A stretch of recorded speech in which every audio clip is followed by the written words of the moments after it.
That was how that's how it went. I missed 82 days of school. My mom had to go to court. My mama had to pay doctors for excuses. I would beat your ass. Man, she was heated about that shit. They were gonna take her to jail I didn't know that. I didn't know that was the law. Like if you miss over a certain amount of days, your parents are held accountable by the law. Yeah. So that shit got your ass blasted, boy.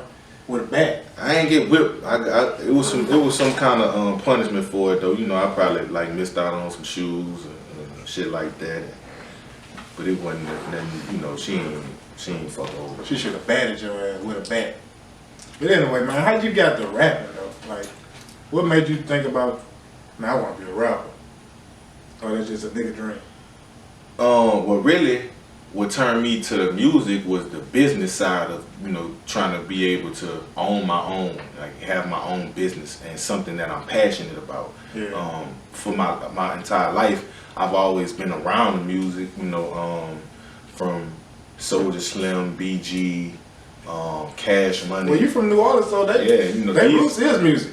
And this was the niggas that was relevant in my hood, not just, you know, niggas you hearing on the radio. Like I'm really seeing these people. I'm seeing Soulja Slim at my grandma's house. I'm seeing, you know, BG at Graham's crib. Like I'm seeing this shit. So Mac, you know, Guillotine, shout out Guillotine. I'm seeing all these people, and they are influential in our lives because we played football. They would come back with, you know, with their money and shit and put it into the football teams. You know, buy us uniforms, sponsor us trips for Pop Warner out of town, shit like that. So I was always around it and saw how lucrative it was for people creating money. And so, but at the time I was wrapped up in the sports. I thought I was gonna go to the league. But so, you just told me you was halfway decent. That was just being honest. I really, look. You really was a dog, but I really was an animal. Like, an animal. You feel me? Like, I really was an animal. But, shout out to Odell Beckham.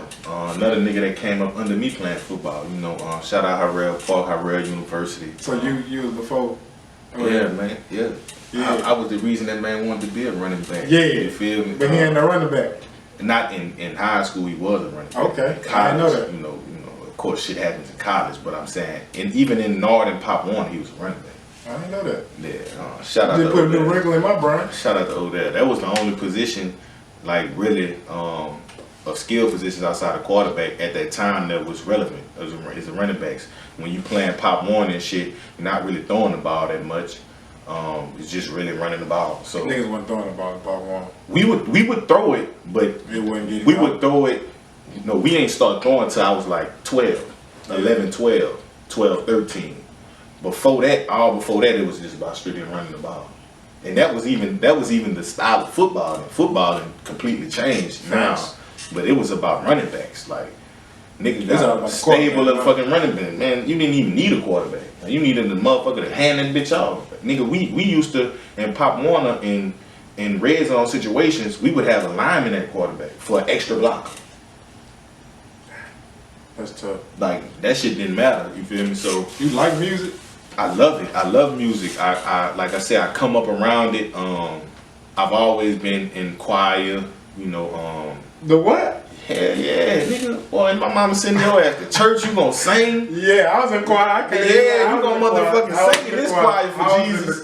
You can sing all the motherfucking rap songs, you gonna sing for Jesus, motherfucker. Yeah, you know, every damn song on the radio. Man, you gonna sing for Jesus. You feel me? You can whoop it the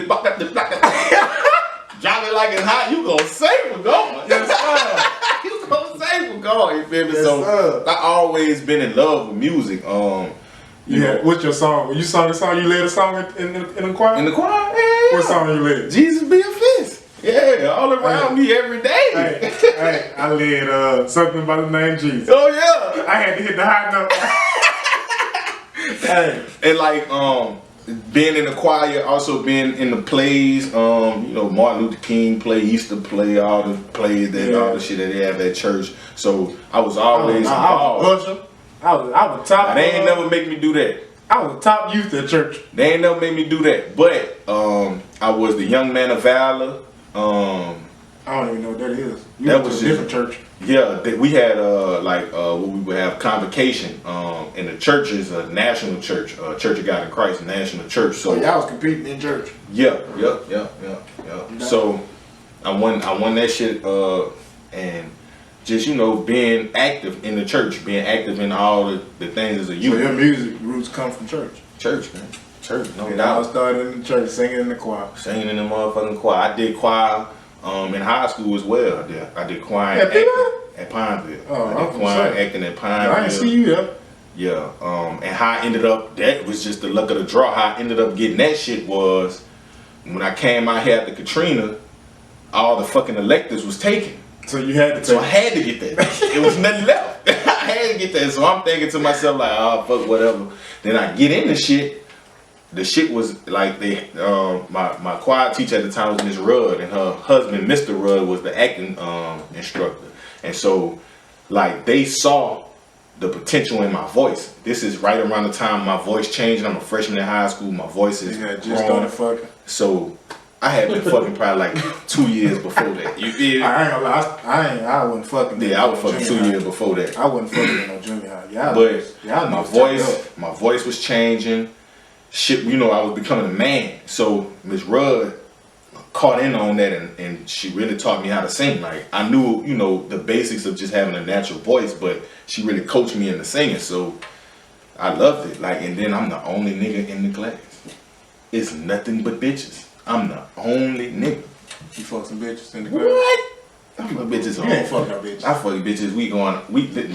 Listen. The same way they got all state, all sin-law, they got that for choir too, nigga. They got that for choir too, nigga. So we going on trips.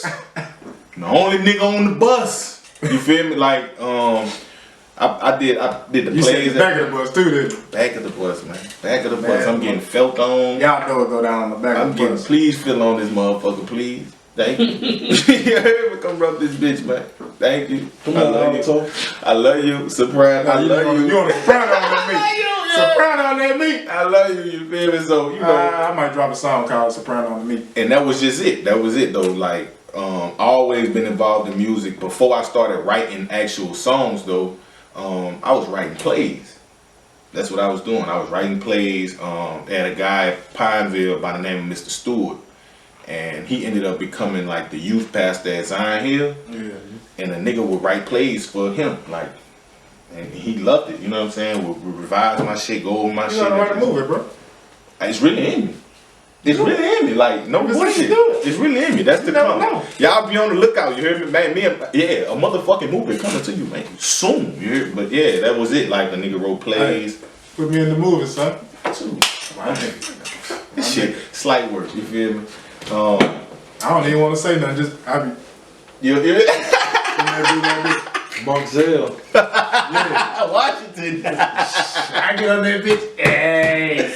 You know what I'm talking about? But that was it. So, like, I always been in love with music. I always been around music. I always been a fan of music. And after football, I ended up having some injuries in football, high school, and college. I remember you having that big ass thing on your leg. I ended up tearing both of my ACLs. I told one my junior year of high school and one my sophomore year of college. And shit, after the second tear I fucked my entire knee up. I fractured the bone in 2 spots, tore my ACL, MCL. Yeah, I would have been depressed. Fucked up the cartilage. We had coaching changes, and it was just a bunch of shit that happened, and it discouraged me. And then my doctor told me that I would never be able to play again due to the severity of how I fucked my shit up. So I was through with it, and then the only other thing that I knew was music. Yeah. You feel me? Outside of football. So I started fucking with it then. But I didn't fully embrace it because I also was on some shit like, I'm thugging now. Like, it is what it is. The music didn't work. I mean, the football shit didn't work. I'm thugging. I'm about to be in these streets. I'm about to sell dope. I'm going to be the #1 jack nigga in the world. Ha! You out here jack boy. And that's what I thought it was until the motherfuckers caught my ass. And the nigga told, and they caught me, and shit, they were talking about numbers that I couldn't spell. I couldn't spell it. 140, I don't even know how to spell it. Man, nigga tell me anything over 2 hours, I'm done. Man, them people told me 114 years. One guy, I looked at my mom in the courtroom like, say, get a lawyer. Go ahead on. We can't do the public defender. Get us a lawyer and shit. By the grace of God, you know, a nigga was able to walk out of that situation. I ended up being in jail like a year and a half, but I was able to come home, just a little probation, 7 years. I walked that shit down. I walked that shit down. Haven't been in no trouble since, you know. And another thing is that I don't want to glorify that or make that cool or nothing, but man, it's not cool to get caught, man. It ain't cool to go to jail, get caught. You don't get no stripes for that shit. Whoever told y'all, that boy Jesus say? Man, whoever told y'all that shit ain't cool, my nigga. Being in jail, nigga telling you when to come, when to go, when to piss, when to eat, that shit is not with the well. That shit ain't cool, man. That shit is not cool. So I went there, I learned my motherfucking lesson, and y'all God niggas said the same. Going to jail cool. Shit, no. That shit is ain't not no cool. bitches in jail. If you keep going to jail, you got a boyfriend back there. I'm convinced. If you keep going back in jail, you got some boy pussy in there. There's some fat box back there. You niggas gotta stop.